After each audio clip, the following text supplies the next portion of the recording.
Teman-teman, pada malam hari ini kita sedang mencoba mic. Mencoba mic ya. Sebelum itu selamat malam kepada seluruh penonton. Selamat malam Bang Irul. Iya. Kalau sudah ada penontonnya. Iya. Kalau belum ada, nanti kita ucapkan kembali. Kita ucapkan lagi. Oke. Jangan lupa like, comment, dan share. Dan share ya. Gak perlu subscribe. Jangan lupa subscribe Bang Irul Gagah. Oh iya. Nanti Bang Irul masukin di YouTube-nya. Oke. Oke, pemirsa, teman-teman semuanya masih bersama narasumber kita yang itu aja. Dan sudah ada beberapa. Anda kalau undang narasumber lain, saya blokir acara Anda ya. Ini akun saya ini. Jangan macam-macam. Dan seperti yang teman-teman lihat bahwa di depan kita sudah ada banyak yang endorse ya, alhamdulillah. Tadi dari pihak Al-Qahwah Safinatun Nar Dzuku Azaban Alima. Ya itu kapal api. Ada Asio, ada Glade, ada Nabati, ada Enagic, Kangen Water, ada Lukol, ada Hit, dan tabungan rakyat. Ya, tabungan rakyat, celengan. Ya banyak. Yang jelas sudah banyak yang endorse kita ya. Bang Ji, alhamdulillah. Dan Rp1 pun nggak ada yang masuk. Nggak ada yang masuk. Mungkin ada dari pihak salah satu dari ini menyaksikan. Tolong sadari tugas Anda itu. sebagai sponsorship. Meskipun kita nggak ada MOU. Ya, Bang Ji, malam ini kita akan membahas penyiraman air keras berdampak kepada pembelajaran fikih di pondok pesantren. Wow. Kenapa bisa? Kenapa bisa?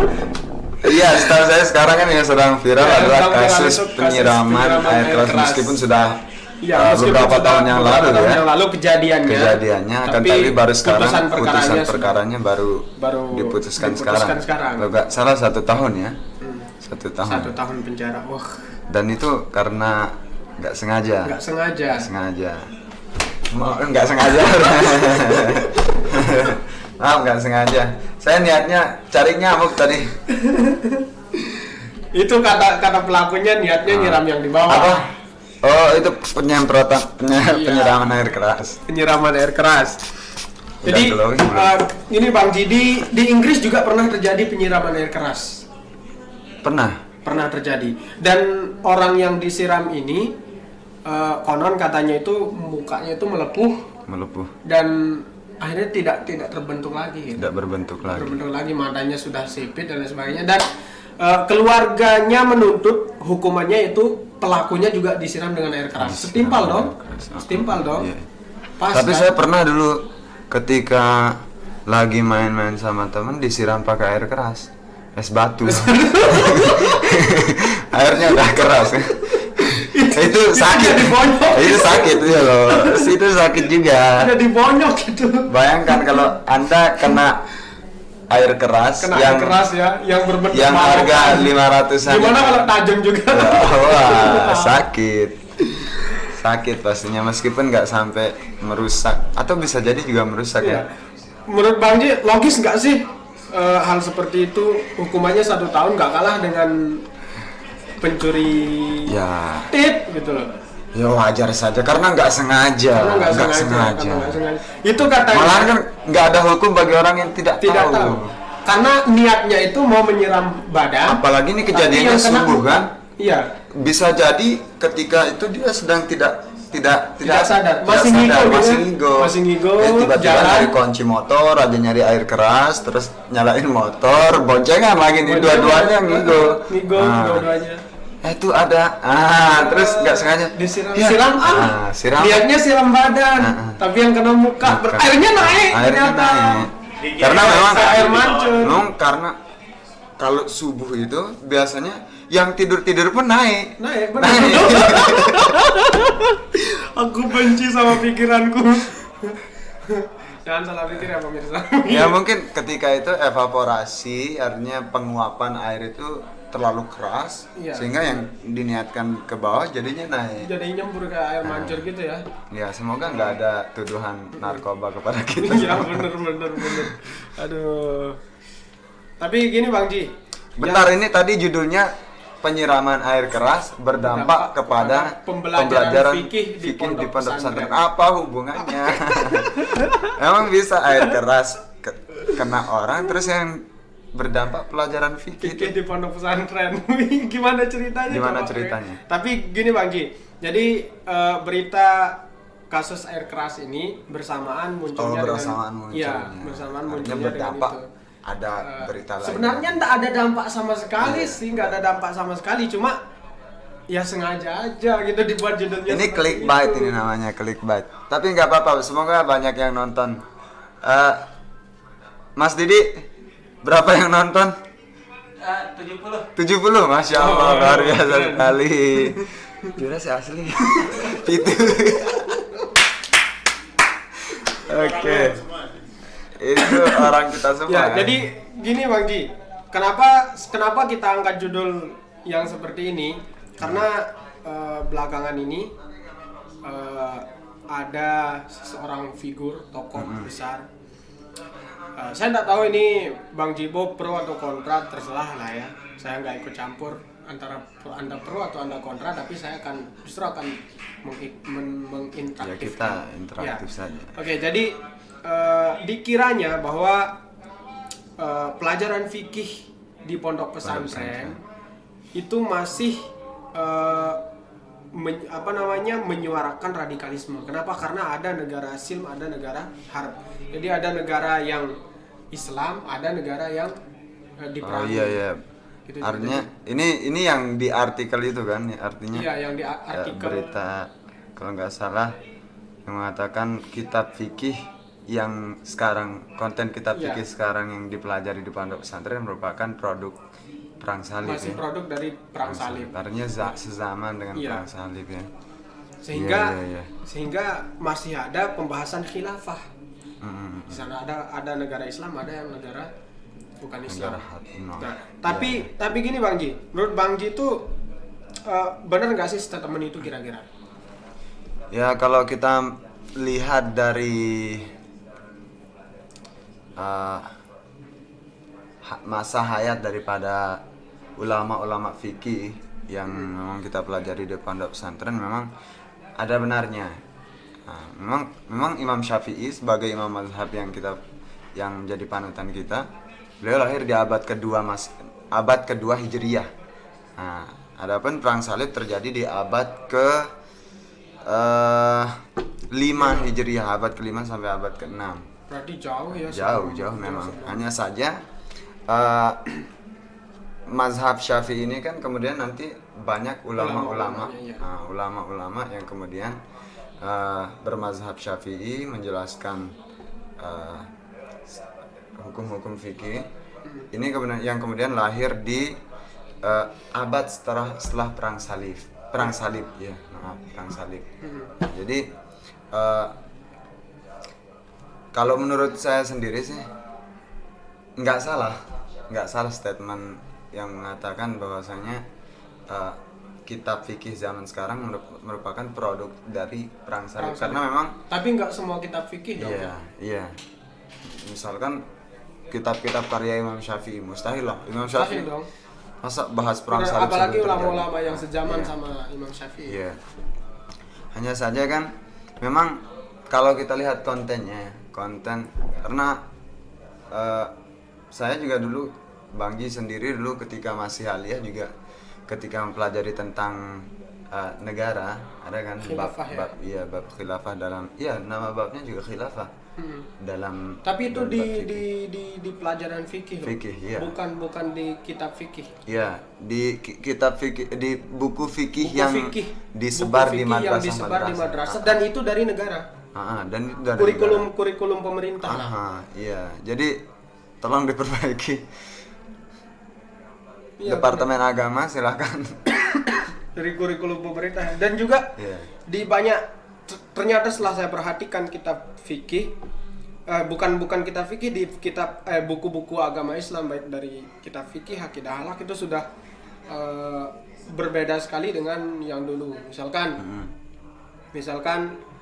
yang dulu di pelajaran akidah akhlak itu ada sifat 20. Sekarang kan udah nggak ada sifat 20 yang dipelajari. Malahan ada tauhid uluhiyah, tauhid rububiyah. Itu Bang Ji sendiri bacanya sejak MTS. Di buku akidah MTS ada tauhid uluhiyah, tauhid rububiyah, tauhid asma wa sifat, padahal itu kan saudara sebelah. Iya. Enggak salah sih. Iya, enggak salah sih, cuma kita tidak benar. Ya, enggak salah, tapi tidak benar karena itu kita tidak bisa memungkiri bahwasanya benar.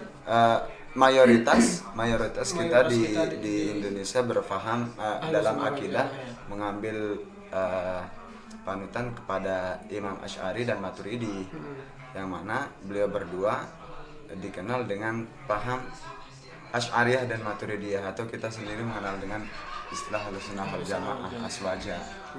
Seperti itu. Berarti yang harus diperbaiki menurut Bang Ji apa sih? Kalau kita membahas secara garis besar ke negara, mungkin kurikulumnya bukan, artinya silabusnya tidak bisa juga kita salahkan, karena Indonesia ini bukan negara yang berfaham satu, tetapi multifaham, artinya ada banyak aliran-aliran. Jadi Bhinneka Tunggal Ika. Jadi semuanya memiliki hak yang sama.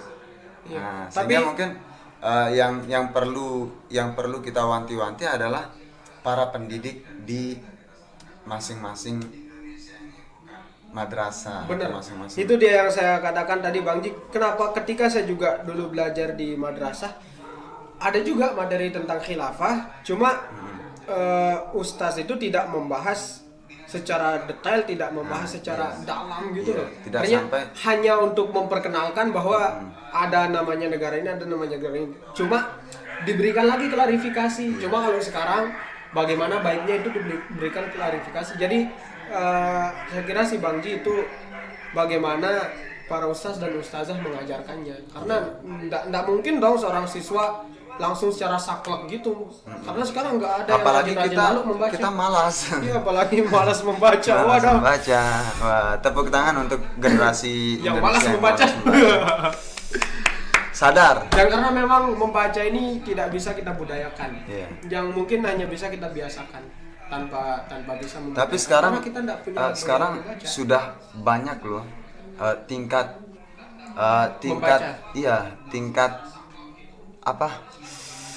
gairah membacanya masyarakat Indonesia sekarang bertambah dengan adanya WhatsApp. Iya, rajin baca pesan, rajin baca chat. Aduh. Tangan buat. Tapi ada juga beberapa golongan yang malas membaca.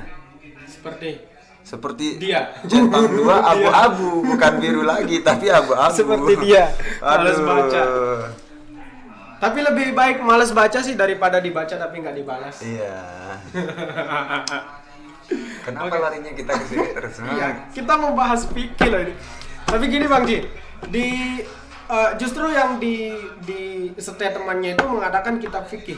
Kitab fikih. Kalau secara harfiah mungkin benar karena buku bahasa Arabnya kitabun. Cuma kalau secara kebiasaan kita di Indonesia menyebut kitab itu adalah yang berbahasa. Iya, kitab fikih di pondok pesantren. Iya, benar di pondok pesantren.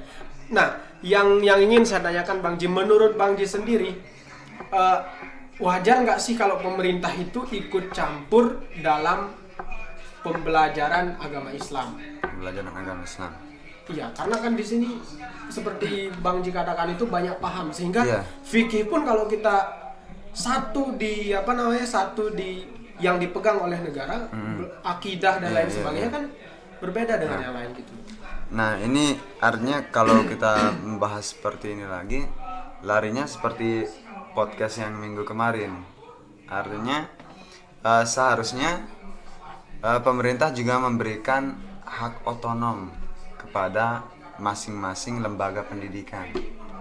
Iya, berarti masuk ke muatan lokal gitu. Iya, masuk ke muatan tapi itu lokal. nggak masuk ke muatan lokal. Ini kan ada materi yang langsung dari silabusnya langsung dari pemerintah pusat. Nah, karena seperti yang tadi Bang Ji bilang, jadi kita kan di Indonesia ini punya banyak paham ya. Iya. Artinya kita tidak berbicara agama yang memang sudah banyak di Indonesia beragam, akan tapi orang yang beragama Islam pun punya banyak paham. Punya banyak kelas ya. Nah, ada banyak perbedaan paham. Sehingga nanti larinya kalau materi pembelajaran agama Islam itu disatu padankan atau disamaratakan, artinya di sana akan ada ketidakadilan. Iya. Ya, akan ada ketidakadilan di masing-masing kelompok. Masing-masing Karena kelompok. pemerintah kita cenderung sama entahlah cenderung sama apa pemerintah kita. Ya seperti itu. Aku juga bingung. Jadi mungkin perlu diberikan hak otonom Iya. dalam menentukan materi pembelajaran bahasa agama Islam. Iya. Kalau saya sih kayaknya pemerintah nggak perlu membuat kurikulum, tapi mewajibkan untuk belajar di pondok pesantren itu mengajarkan ini, tapi kurikulumnya silabusnya itu terserah kepada Karena memang permasalahan-permasalahan yang terjadi pun memang seperti itu. Contohnya bahasa Arab. Karena Bang Ji sendiri jurusan bahasa Arab, pernah mendengar keluhan guru-guru ketika sedang praktek di lapangan. Jadi pemerintah menentukan ini silabusnya, tapi jadi disamaratakan dari atas, tapi tidak ditentukan. Artinya tidak diberikan secara jelas seperti apa sih pembelajaran yang diinginkan seperti itu. Sejenis bahasa Arab yang bisa seragam satu agama Indonesia pun apapun pahamnya saja bisa seperti itu ya. Sehingga yang terjadi adalah copas. Seperti itu, copy paste. Seperti itu. Nah, karena apalagi ketika kita membahas masalah yang larinya ke akidah ini kan dalam agama Islam beragam. Kalau apalagi ya kita yang di Indonesia, bukan banyak keyakinan sih, banyak paham. Tidak ada paksaan dalam memilih akidah. Iya. Sehingga di sana karena dulu nih ya, ketika pengalaman Bang Ji itu, dan Bang Ji baru sadari ketika sudah masuk ma'had. Artinya materi yang seharusnya bukan di ranah akidah kita, malah itu dibahas. Itu yang masuk ke buku-buku pembelajaran agama Islam. Ketika Bang Ji di Madrasah Sanawiyah, itu kita sudah mempelajari tauhid uluhiyah. Memang di sana masuk sifat 20 ada masuk sifat 20 memang, ada. Tapi tauhid yang seperti itu juga ada. Jadi kesannya seperti dicampur adukan. Anda suka sekali buat jus, buat rujak. Kenapa ini? Itu sehingga itu yang mohon maaf ya kalau ini menyinggung mungkin beberapa pihak. Hanya saja ini yang perlu kita ketahui. Karena memang perlu adanya fanatisme dalam kita beragama. Benar. Perlu ada fanatisme. Akan tetapi tidak sampai yang primordialisme yang bangga banget sampai merendahkan yang lain. Yang fanatik gitu. Yang santer fanatik. Itu enggak boleh. Iya.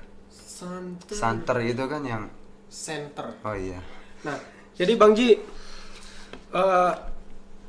kalau sejenis bahasa Arab aja yang bisa sebenarnya bisa disamaratakan, yang bisa linear dari atas sampai bawah itu aja mempunyai kendala gitu loh. Iya. Apalagi kalau yang banyak paham, banyak perbedaan gitu. Kemudian disamaratakan. Dicampur aduk. Jelas nggak bisa. Ini nggak baik lah untuk atmosfer. Artinya atmosfer keberagamaan. Iya, keberagamaan benar. Itu. Nah, makanya menurut saya Bang Jim, ini lebih baik itu di pelajaran fikih, pelajaran akidah halak itu dimasukkan ke Quran hadis, itu dimasukkan ke muatan lokal menurut saya. Walaupun itu akan diberikan laporan nilainya, tapi setidaknya guru madrasah itulah yang menentukan pelajarannya. Itu yang menentukan silabusnya. Gitu. Iya, sebaiknya seperti itu. Semoga ini sampai ke mengudara ke. Kenapa Bang Ji? Kenapa seperti itu? Karena apa sih tujuannya mempelajari fikih, Al-Quran, hadis, akidah akhlak itu untuk apa? Untuk ujian nasional. Untuk diamalkan, bukan untuk ujian nasional ya. Jadi iya, karena ini juga yang menjadi momok ya di dalam. Ini ingat ya, momok. Jangan diganti menjadi mimi. Malah pikiran saya lebih ekstrim. Menjadi momok di masyarakat kita. Diam Anda wahai jomblo. Anda juga nih. Jadi artinya kita seolah-olah belajar dari SD, SMP sederajat, SMA sederajat. Artinya kita belajar di sekolah formal itu kesannya hanya untuk ujian nasional. Ujung-ujungnya nilai. Ujung-ujungnya nilai. Bener. Nah, sehingga ketika keluar dari sekolah, yang berdampak pada perilaku itu seperti tidak ada. 0%. 0%. Bener. Mungkin ada bagi orang-orang yang mendapat hidayah. Enggak, bagi orang-orang yang memang siswa itu juga niatnya belajar untuk itu, untuk bisa diaplikasikan pada dirinya. Ini jadi pembelajaran kenapa tangan saya gini ya? Artinya pelajaran-pelajaran yang kita pelajari di sekolah-sekolah formal seakan-akan hanya ditujukan untuk ujian nasional. Nilai rapor, nilai ujian nasional, UMBN ya namanya. Iya, nilai intinya hanya berujung pada kertas. Iya. Dan apalah artinya kertas gitu kan? Ya, kalau tidak bisa diaplikasikan. Karena masalahnya gini Bang Ji. Belajar fikih dengan satu kitab Fathul Qorib atau satu kitab Safinatun Najah yang tipis itu jauh dampaknya lebih efektif daripada buku fikih yang tebalnya segini. Serius saya. Buku ya, artinya buku pelajaran fikih itu loh. Makanya kita kembali yang tadi, kenapa enggak pondok pesantren aja yang menentukan silabusnya gitu. Artinya diberikan hak kepada madrasah. Iya, diberikan madrasah. Iya, kalaupun ada madrasah aliyah dan itu juga menurut saya Bang Fat Irul. Bang Irul itu akan menuntut kepada para tenaga pendidik untuk lebih kreatif lagi. Artinya ketika itu dilepas kepada masing-masing madrasah untuk menentukan materi apa yang diajarkan, di sana para pendidik lebih bebas berkreasi. Artinya lebih bebas mengajarkan, dan bukan hanya sekedar mengajar, tapi mendidik. Lebih bebas untuk mendidik. Kenapa? Karena ketika tenaga pendidik diberikan beban untuk satu semester harus habis materi dari bab 1 sampai bab ini. Di sana kejar-kejaran dengan waktu sehingga materi itu udah mau tuntas apa, artinya mau masuk mau paham apa enggak terserah, yang penting tuntas. Yang penting selesai tepat waktu. Nah, ini yang kalau bisa disebut hanya sekedar mengajar, bukan mendidik jadinya. Benar. Wah. Seperti itu. Sekompleks itu. Iya, sehingga kalau kita pernah mendengar istilah masuk telinga kanan keluar hidung, bukan dong, keluar telinga kiri dong. Ya, apalagi jangan keluar di situ. Sekali lagi keluar di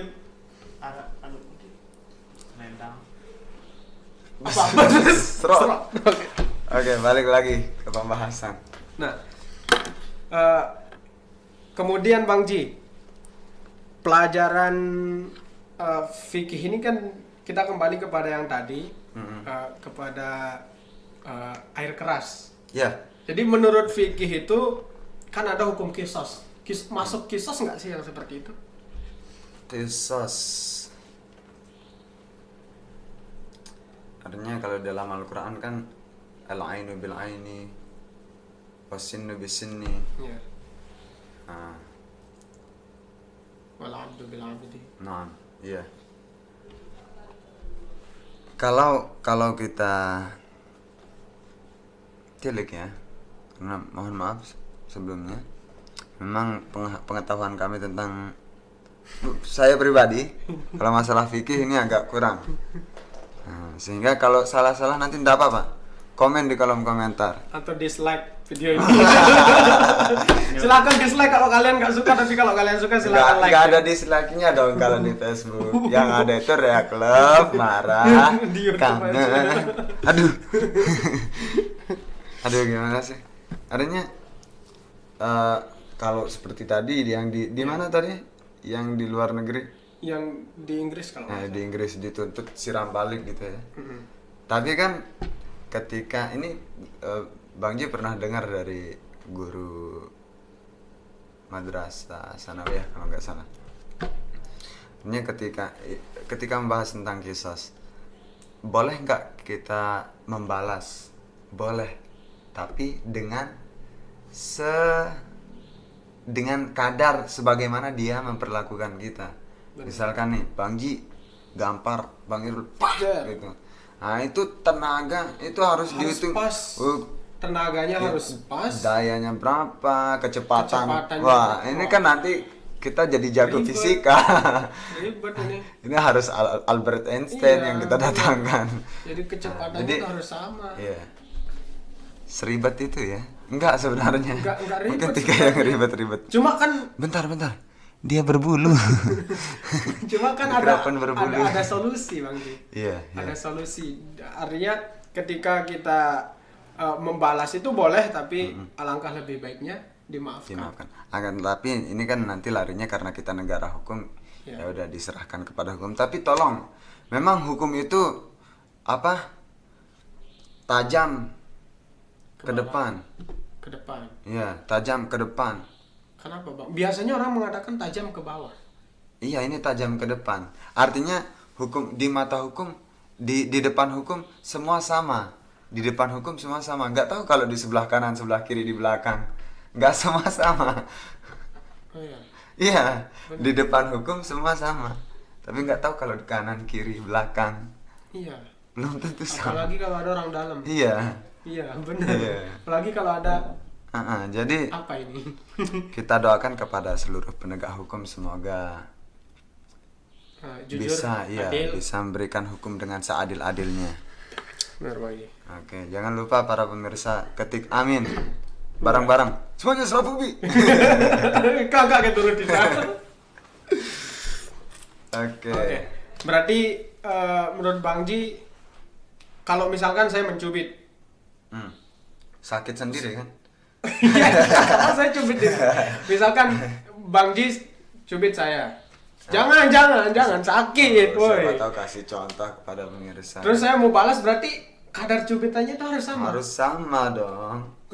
Tenaga yang saya nanti kalau harus lebih sama. saya cubit lagi lebih dikit.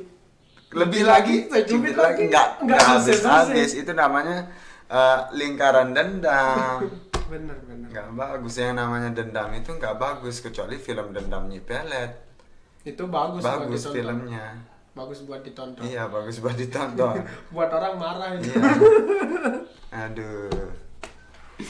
Cuma bahas-bahas film, Bang Ji dikit. Di rumah Bang Ji sendiri ada nggak sih orang yang nonton sinetron? Oh, selalu Allah sih. Terus ada nggak sih yang marah-marah? Wah. Semalam saya saya pulang langsung dapat cerita. Sekarang lagi tayang lagi kan, tayang ulang itu film sinetron Inayah yang dulu gitu. Oh iya, Kanjeng Doso gitu, tahu kan?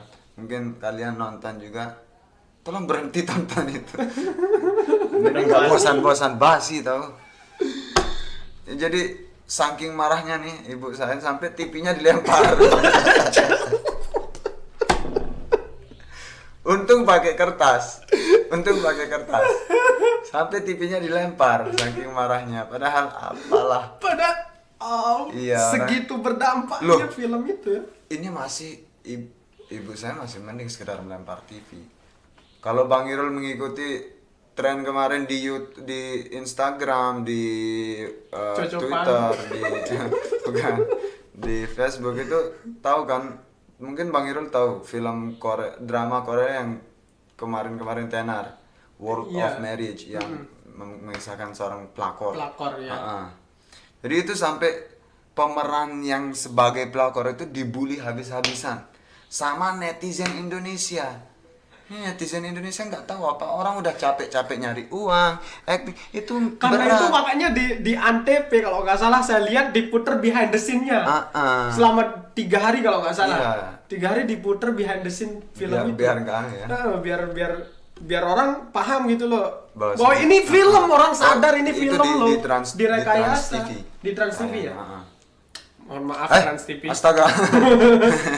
Kok ada endorse di Trans TV ini apa? Jadi itu saking apa ya,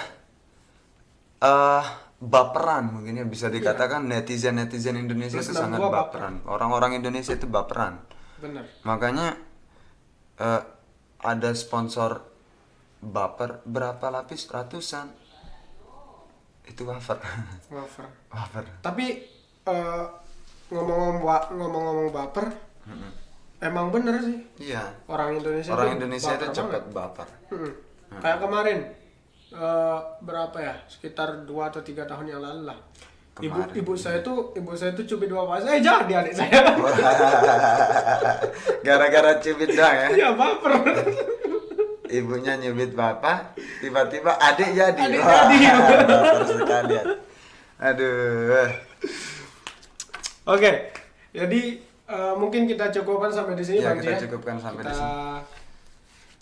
Ketemu besok lagi di acara yang sama, podcast Bes. Oke, semoga tidak ada manfaatnya untuk kita semua. Terbalik. Apa? Slogannya terbalik. Bener gak sih? Oh iya, seru. Bes. Enggak, tapi seru. Lebih seru gitu ya. Sama aja sih sebenarnya. Bener. Bes. Ya kalau ditutup bes. Iya. Oke, terima kasih tidak ada manfaatnya untuk kita semua. Kepada Anda kalian yang semua, gabut. Anda yang sudah menonton sampai saat ini berapa viewersnya?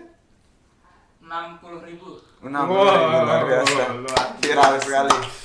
60.000 viewers sampai saat ini. Oh ya, yang nonton di YouTube ini kami streaming di Facebook ya. Iya. Jadi terima kasih Bang Ji. Semoga kapan-kapan kita bisa ngobrol lagi. Iya. Semoga akun saya tidak diblok sama Facebooknya. Aduh, konten cucek yang tidak berguna. Dan semoga ini tidak bermanfaat untuk kita. Bang Ji, saya lain kali mau request kalau ada teman Bang Ji untuk kita akan datangkan nanti ahli jiwa. Kita datangkan. Oh, nanti kita podcast bareng ya. Bagi khusus untuk para pemuda yang sedang galau, yang lagi jomblo-jomblonya dan sedang galau, nanti kami akan datangkan ahli jiwa untuk Anda semua. Oke, terima kasih Bang Ji sekali lagi. Sama-sama. Saya Irul Muhammad. Saya Jibo. Oke. Bes. Sekian, wallahu muwaffiq wal hadi ila sabil rasyad. Wassalamualaikum warahmatullahi wabarakatuh. Yang jadi Aduh.